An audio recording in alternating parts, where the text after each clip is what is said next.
This might be a little bit annoying to you, but oh well, this is the way it is.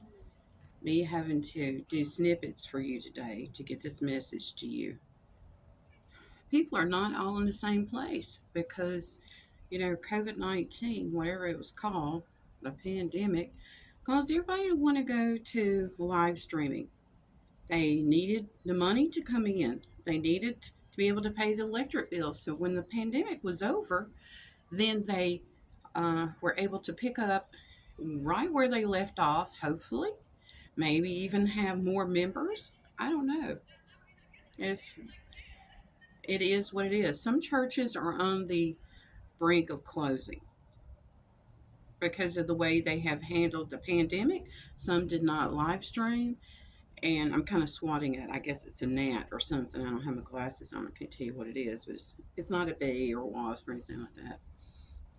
But some churches are on the brink and are on the brink of closing their doors. I'm not going to go into that. Church security has been something the entire time, not just during the pandemic, but the entire time that I've been growing up. And I've talked to you about my age, and I'm 60. And church security has been something that, well, people didn't know how to behave in church. They didn't know how to behave on the church property. And it is sort of like a business, but it's not. And there are certain rules that need to be followed. Now, we have insurance reasons to have rules, evacuations, if there was a fire in the building or fire on the property. There's all kinds of reasons why we need to learn how to behave in church. And like I was saying, due to live streaming, people don't realize the things that they're saying is being heard. You say, but I'm not in the church. That's the deal. Your brain talking and you're being heard. You're being heard. Now, it's not just the people that are live streaming. This is about people that are actually in the building too. People in the children's department, in the toddlers department, in the nursery, um, maybe janitorial. I don't know. But there are people that are not in the church service or in the Bible class that are being heard. Maybe they're standing outside on the parking lot. Maybe they haven't gotten to their choir lofts to sing. I don't know.